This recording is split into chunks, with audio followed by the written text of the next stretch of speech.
بسم الله الرحمن الرحيم. الحمد لله رب العالمين والصلاة والسلام على رسول الله صلى الله عليه وسلم وآله وصحبه أجمعين. کتاب ہے شرح مسند امام اعظم رحمۃ اللہ تعالی علیہ. عنوان ہے باب الاثنین جماعت، دو آدمی جماعت ہیں. حدیث نمبر 131.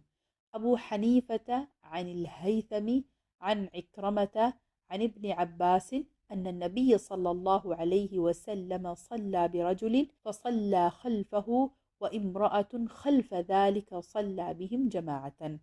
حضرت ابن عباس رضی اللہ عنہ سے مروی ہے کہ نبی اکرم صلی اللہ علیہ وسلم نے ایک مرد کے ساتھ نماز ادا کی، یوں کہ وہ مرد آپ صلی اللہ علیہ وسلم کے پیچھے اور ایک عورت اس مرد کے پیچھے کھڑی ہوئی. آپ نے ان کی جماعت فرمائی. حدیث کی شرح: عورت کو مرد کے پیچھے اس لیے رکھتا کہ مرد کی نماز باطل نہ ہو جائے. ظاہر یہ ہے کہ یہ جماعت نوافل کی تھی کہ اس کے جواز پر یہ حدیث دلالت کرتی ہے، جبکہ جماعت اعلانیہ نہ ہو.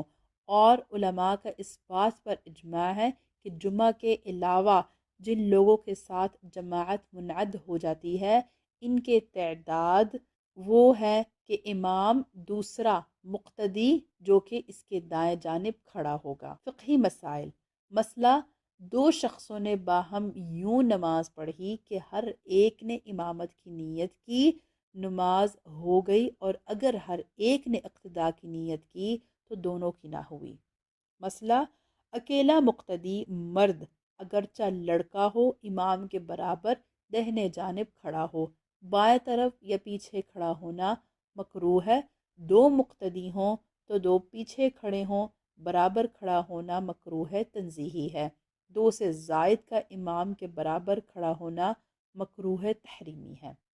مسئلہ: دو مقتدی ہیں، ایک مرد اور ایک لڑکا، تو دونوں پیچھے کھڑے ہوں. اگر اکیلی عورت مقتدی ہے تو پیچھے کھڑی ہو، زیادہ عورتیں ہوں جب بھی یہی حکم ہے. دو مقتدی ہوں، ایک مرد ایک عورت، تو مرد برابر کھڑا ہو اور عورت پیچھے. دو مرد ہوں ایک عورت، تو مرد امام کے پیچھے کھڑے ہوں اور عورت مردوں کے پیچھے. مسئلہ: ایک شخص امام کے برابر کھڑا ہوا اور پیچھے صف ہے تو مکروہ ہے. مسئلہ: امام کے برابر کھڑے ہونے کے یہ معنی ہے کہ مقتدی کا قدم امام سے آگے نہ ہو، اس کے پاؤں کا گٹا اس کے گٹے سے آگے نہ ہو، سر کے آگے پیچھے ہونے کا کچھ اعتبار نہیں. تو اگر امام کے برابر کھڑا ہوا اور چونکہ مقتدی امام سے دراز قد ہے، لہٰذا سجدے میں مقتدی کا سر امام سے آگے ہوتا ہے، مگر پاؤں کا گٹا گٹے سے آگے نہ ہو تو حرج نہیں. یوں ہی اگر مقتدی کے پاؤں بڑے ہوں، انگلیاں امام کے پاؤں سے آگے ہیں، جب بھی حرج نہیں، گٹا امام کے گٹے سے آگے نہ ہو.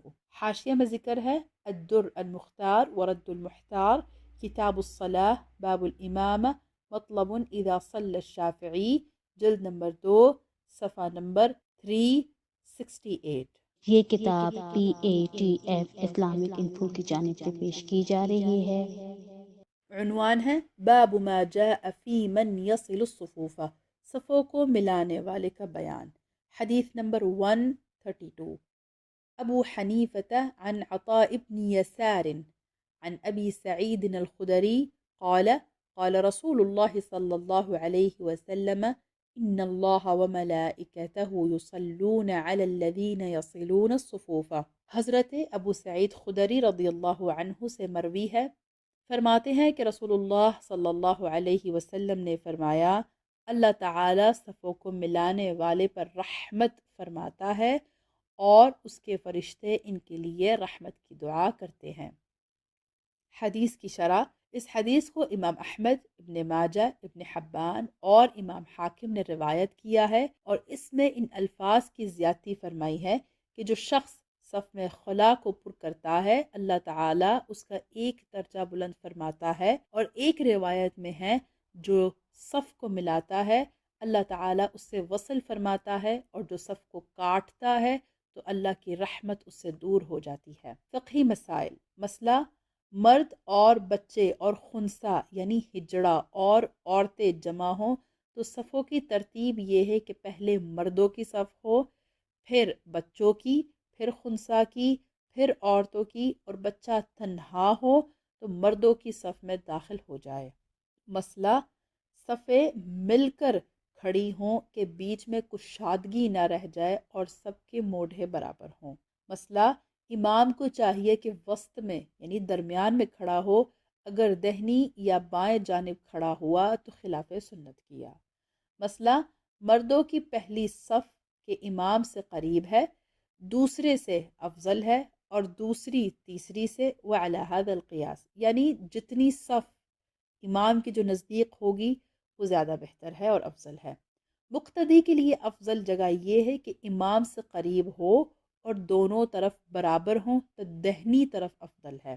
مسئلہ، صف مقدم کا افضل ہونا غیر جنازہ میں ہے اور جنازہ میں صف آخری افضل ہے۔ مسئلہ، امام کو ستونوں کے درمیان کھڑا ہونا مکروہ ہے۔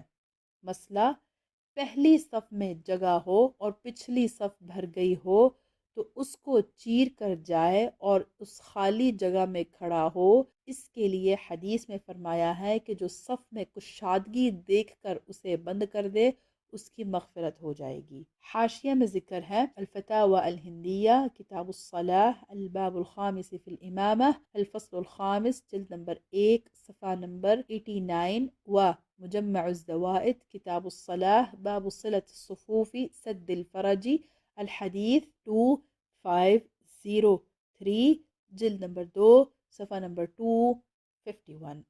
یہ کتاب PATF اسلامک انفو کی جانب سے پیش کی جا رہی ہے۔ عنوان ہے باب من شہد الفجر والعشاء فی جماعت، نماز فجر اور عشاء کی نماز بجماعت ادا کرنے والے کا بیان۔ حدیث نمبر 133، ابو حنیفة عن عطاء عن ابن عباس قال قال رسول الله صلى الله عليه وسلم من شهد الفجر والعشاء في جماعة كانت له براءتان، براءة من النفاق وبراءة من الشرك۔ حضرت ابن عباس رضی اللہ عنہما سے مروی ہے، فرماتے ہیں کہ رسول اللہ صلی اللہ علیہ وسلم نے فرمایا، فجر اور عشاء کی نماز بجماعت ادا کرنے والے کے لیے دو براءتیں ہیں، ایک نفاق سے اور دوسری شرک سے۔ حدیث کی شرح، اس روایت میں آتا ہے جس نے دو ٹھنڈی نمازیں یعنی فجر اور عشاء پڑھیں وہ جنت میں داخل ہو چکا، یعنی وہ اولاً جبکہ اس پر اور کوئی گناہ ہو جنت میں داخل ہونے کا مستحق ہے، یعنی اس کے اوپر کوئی گناہ نہ ہو جنت میں داخل ہونے کا مستحق ہے۔ ان دو نمازوں کو اس لیے خاص فرمایا کہ یہ ایسے وقت میں ہیں جس میں لوگ مشغول ہوتے ہیں یا غفلت میں ہوتے ہیں، تو جو شخص ان دو نمازوں کی رعایت کرے گا تو وہ بدرجہ اولا دوسری نمازوں کی بھی رعایت کرے گا۔ یہ کتاب PATF اسلامک انفو کی جانب سے پیش کی جا رہی ہے۔ حدیث نمبر 134، ابو حنیفة عن عطاء عن ابن عباس عن رسول الله صلى الله عليه وسلم قال من داوم 40 يوما على صلاة الغداة والعشاء في جماعة كتب له براءة من النفاق وبراءة من الشرك۔ حضرت ابن عباس رضی اللہ عنہما سے مروی ہے، فرماتے ہیں کہ رسول اللہ صلی اللہ علیہ وسلم نے فرمایا، جو شخص 40 دن تک ہمیشگی کے ساتھ فجر اور عشاء ادا کرے اس کے لیے دو براءتیں لکھ دی گئیں، ایک نفاق سے اور دوسری شرک سے۔ حدیث کی شرح، یعنی جس نے 40 دن فجر اور عشاء کی جماعت پڑھی ہمیشگی کے ساتھ یعنی باقاعدگی کے ساتھ تو وہ آدمی نفاق سے بری ہے، یعنی اس کا ظاہر شرک سے بری ہے تو اس کا باطن بھی شرک سے بری ہوگا، اور یہ حسن خاتمہ کی نشانی ہے۔ 40 دن کے ساتھ خاص کرنے میں یہ بھی حکمت ہو سکتی ہے کہ اس مدت میں عبادت کی لذت حاصل کر لیتا ہے اور اس مدت میں اس کو دین پر استقامت حاصل ہو جاتی ہے، اور چلے کے اور بھی بہت احکام ہیں، یہاں ان کو ذکر کرنے کا مقام نہیں۔ اور فجر و عشاء کو اس لیے خاص کیا گیا کہ یہ وقت راحت اور آرام کا وقت ہوتا ہے، تو تو جو شخص ان دو نمازوں پر پابندی کرے گا تو وہ دوسری نمازوں پر بدرجہ اولا پابندی کرے گا، اور اس لیے بھی کہ یہ منافقین ان دو نمازوں میں شریک نہیں ہوتے تھے، اس لیے کہ ان میں ریا نہیں تھی، یعنی اندھیرے کی وجہ سے لوگ ان کو دیکھ نہیں سکتے تھے، تو جو لوگوں کی نماز پڑھتے تھے وہ ان دو نمازوں میں شریک نہیں ہوتے تھے۔ حاشیے میں ذکر ہے شرح الملا علی القاری رحمۃ اللہ تعالی علیہ علی مسند الامام الاعظم، صفحہ نمبر 127۔ یہاں تک انشاءاللہ تعالی ہم اختتام کریں گے۔ والسلام علیکم ورحمۃ اللہ وبرکاتہ۔ آپ دیکھ رہے ہیں PATF Islamic info YouTube channel. مزید اسلامک ویڈیوز کے لیے ہمارا چینل سبسکرائب کریں۔